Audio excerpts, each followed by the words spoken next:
पिछले जो हमारे वीडियो थी उसके अंदर हमने कवर किया था इंट्रोडक्शन ओवरहेड्स क्या होते हैं, अब्जॉर्प्शन ओवरहेड्स क्या होते हैं, उनका पूरा एक्सप्लेनेशन, क्या क्या स्टेप्स उसके अंदर आते हैं, वो सब चीजें हमने कवर की थी। तो उसके बाद हमारा जो चैप्टर है, चैप्टर 4, वो पूरा बेस था ओवरहेड क्या होता है, अब्जॉर्प्शन ओवरहेड क्या होता है और उसके मेथड्स क्या होते हैं। तो ओवरहेड का इंट्रोडक्शन हमने कवर कर लिया, अब्जॉर्प्शन क्या होता है वो हमने कवर कर लिया। देन आज की वीडियो के अंदर मेथड्स कवर करेंगे। इसके साथ हमारा चैप्टर 4 कंप्लीट हो जाएगा। Methods to calculate the overhead absorption rate, हम किस तरीके से कौन कौन से मेथड्स की हेल्प से अब्जॉर्प्शन रेट को कैलकुलेट कर सकते हैं। Various method exist to calculate overheads absorption. Using this method, overheads are recorded charges charged to or absorbed in the factory cost. ये जो मेथड है इसके थ्रू हम कैलकुलेट कर सकते हैं ओवरहेड अब्जॉर्प्शंस को, और इस मेथड के थ्रू हम अपने सारे जो चीजें हैं उनको रिकॉर्ड कर सकते हैं, चार्ज देख सकते हैं कि भाई ओवरहेड कहाँ पे कितना चार्ज किया जाएगा, और जो अब्जॉर्ब्ड फैक्ट्री कॉस्ट है उस चीज को हम इसकी हेल्प से देख सकते हैं। तो पहला हमारा मेथड आता है rate per unit of output. This is the simplest method of overhead absorption. It refers to the application of overheads based on the number of units of output manufactured during the period.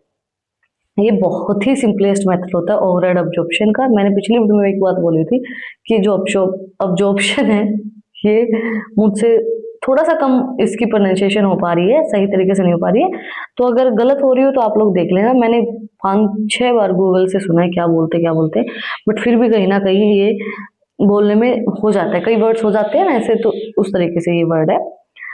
लेकिन ये हमारा simplest method है। इस method के अंदर हम simply जो unit of output manufacture किए गए हैं उस पीरियड के अंदर, उसके अकॉर्डिंगली हम ओवरहेड की जो कॉस्ट है उसको निकालते हैं। फॉर्मूला क्या रहेगा, overhead absorption rate per unit equals to total estimated overhead, जितने हमने टोटल माने कि एस्टिमेशन लगाया कि इतने ओवरहेड हो सकते हैं, डिवाइड करेंगे जब हम total estimated unit of output, जितनी यूनिट ऑफ आउटपुट उस पीरियड के अंदर बनाई गई, एस्टिमेशन हमने लगाया कितनी बनी है, तो उसके अकॉर्डिंगली हम overhead absorption rate per unit निकाल सकते हैं कि कितना पर यूनिट पे हमें एक्सपेंसेस आए, ओवरहेड्स हमारे आए हैं। नेक्स्ट हमारा मेथड है percentage of direct material cost. Under this method the total direct material cost for all production is taken as the base of overhead absorption rate. This method is suitable when, ये जो direct material cost होता है इसके अंदर basic overhead अब्जॉर्प्शंस होते हैं जो production के ऊपर बेसिकली हमारे लगते हैं। मतलब हमें ये पता है कि यहाँ पे हमें जैसे क्लीनिंग के लिए लगा लो या कोई भी, जैसे ये स्टेशनरी है तो ये हमें पता है कि बेसिकली हमारी लगेगी ही लगेगी। तो ये इसके अंदर क्या क्या चीजें आती हैं, price of material do not fluctuate. जिस मटेरियल का हमें पता है कि ये मटेरियल लगना ही है और इसका जो प्राइस है वो फ्लक्चुएट नहीं होता, चेंज नहीं होता है, इतना ही रहता है। The product is uniform in all respects, और हमें पता है कि ये जो प्रोडक्ट है ये यूनिफॉर्म है, मतलब ये हर बार लगेगा ही लगेगा। हमें पता है ना कि ये चीज होनी ही होनी है, तो यूनिफॉर्म है किसी भी रिस्पेक्ट में, किसी भी सिचुएशन में या किसी भी केस में हम लगा सकते हैं। Material cost continue at a significant proportion of the total cost. जो मटेरियल की कॉस्ट है जो सिग्निफिकेंटली हमें पता है कितने प्रोपोर्शन में तो ये चीज होनी ही होनी है, लगनी ही लगनी है। तो वो जो चीज यूनिफॉर्म है, जो चीज फ्लक्चुएट नहीं हो सकती है, हमें पता है कि ये तो कंफर्म ही है इतना हो ना, तो वो चीजें इसके अंदर इंक्लूड की जाती हैं। The overhead rate is applied to determine the amount of overhead to charge a job. ये जो ओवरहेड रेट है ये हम डिटरमाइन करता है कि कितना एक जॉब के ऊपर चार्ज किया गया है। इसका फॉर्मूला क्या रहेगा, overhead absorption rate equals to total estimated overhead, जो हमने टोटल एस्टिमेशन लगाया कि भाई इतना ओवरहेड हमारे आ सकता है, डिवाइड हम करेंगे total direct material cost for all production, जो डायरेक्ट मटेरियल चार्ज है जो कि होना ही है। डायरेक्ट यूनिफॉर्म कौन हो गया, जो कि डायरेक्ट मटेरियल है, जो कि हमारे चार्ज हो रही है। अब हमें ये पता है अगर हम सोफा बना रहे हैं, अगर हम बेड बना रहे हैं, अगर हम कोई फर्नीचर का सामान बना रहे हैं, तो हमें पता है वुड तो लगनी ही लगनी है, उसका रिप्लेसेबल कोई भी नहीं है, वुड तो लगेगी ही लगेगी। तो वो हमारी डायरेक्ट मटेरियल में आती है, तो वो मल्टीप्लाई करेंगे 100 से, तो हमारा जो ओवरहेड कॉस्ट है वो निकल आएगी। Percentage of direct labor cost. This method of overhead absorption refers to the application of overheads as a percentage of direct labor. This is one of the oldest method of cost absorption and it is widely regarded as one of the best. The percentage is obtained by dividing the overhead cost by the amount of the direct labor. ये होता है percentage of direct labour cost के अंदर जो directly उसमें charge हो रही है। अब अगर आप कोई फर्नीचर बना रहे हो तो आपको पता है कि डायरेक्टली उसको मैन्युफैक्चर करने के लिए एक लेबर लग रही है, तो जो डायरेक्ट लेबर कॉस्ट है वो उसके अकॉर्डिंगली ओवरहेड कॉस्ट को निकाला जाता है। इसको हम किस तरीके से निकाल सकते हैं? The percentage of is obtained by divided by overhead cost, जो हमारी amount of labour direct labour की आई है। फॉर्मूले से बताती हूँ मैं। Overhead absorption rate equals to total estimated overhead, जो हमारे आए हैं उससे हम डिवाइड करेंगे टोटल एस्टिमेटेड डायरेक्ट वेजेस से, जो हमने डायरेक्टली वेजेस पे किए हैं कि भाई इस फर्नीचर के लिए या इस चीज के लिए हमने डायरेक्टली ये बनवाया, तो इसमें जो हमने वेजेस पे किए हैं मल्टीप्लाई करेंगे 100 से, तो ओवरहेड ऑब्जर्प्शन रेट जो हमारा वो निकल आएगा। नेक्स्ट आता है हमारा परसेंटेज ऑफ प्राइम कॉस्ट।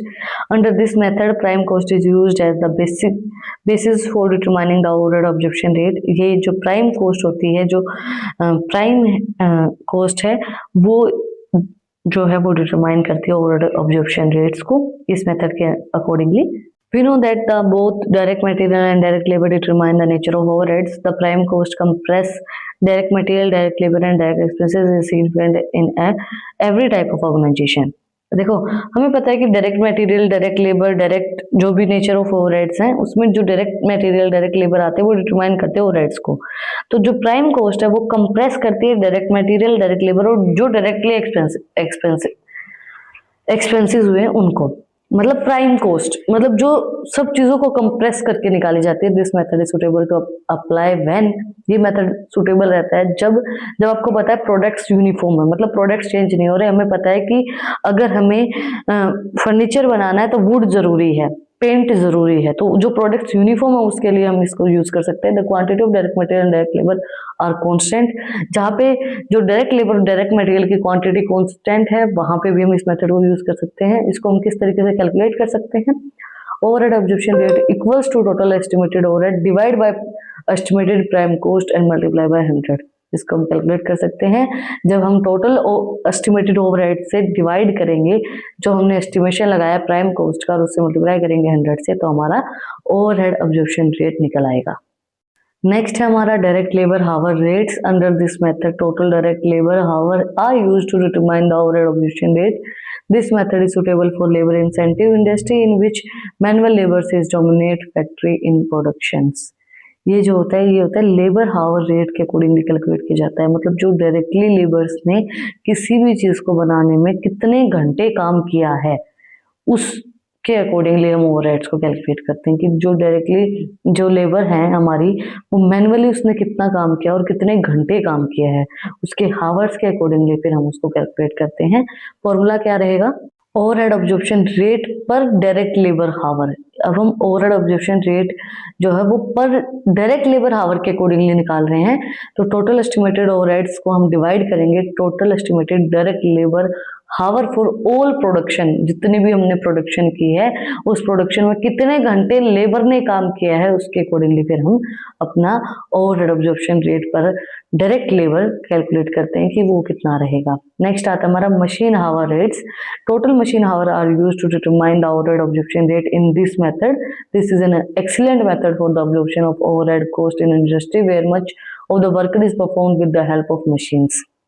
देखो, ये बहुत एक एक्सीलेंट मेथड है जिसके थ्रू हम ओवरहेड ऑब्जर्प्शंस को कैलकुलेट करते हैं। इसके अंदर क्या होता है कि इंडस्ट्रीज के अंदर जहाँ पे मशीनरी ज्यादा काम करती हैं, तो हम यहाँ पे कैलकुलेट करते हैं कि मशीनरी ने कितने घंटे काम किया, उसके अकॉर्डिंगली फिर वर्कर्स ने कितना परफॉर्म किया मशीन्स के अकॉर्डिंगली, कि भाई उन्होंने मशीन इतनी घंटे चली और उन्होंने कितने प्रोडक्ट्स को मैन्युफैक्चर किया उस टाइम पीरियड के अंदर, इन्होंने कितनी प्रोडक्शन की है, उसके अकॉर्डिंगली कैलकुलेट किया जाता है। बहुत एक एक्सीलेंट मेथड है। अब आपको लग रहा होगा वीडियो बहुत बोरिंग हो रही है, बट भाई इसमें मैं इंटरटेन क्या कर सकती हूँ? मेथड्स मैं बता सकती हूँ, तो मेथड्स मैं आपको बता रही हूँ, फॉर्मूले मैं आपको बता रही हूँ, तो इंटरटेनिंग ये वीडियो नहीं होगी। इंटरटेनिंग आपकी रील्स होंगे, आप वो जाके देखें। Overheads rate per machine hours क्या होंगे?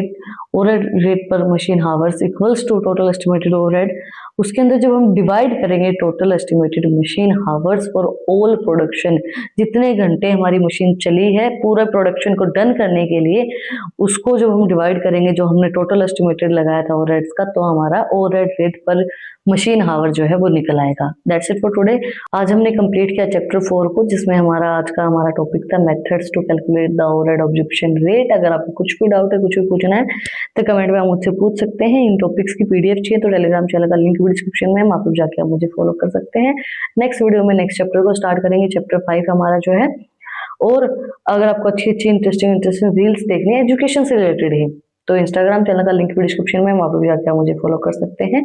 फिर मिलते हैं एक नई वीडियो के साथ, एक नए टॉपिक के साथ। Like share subscribe. Thank you for watching my video. Radhe Radhe.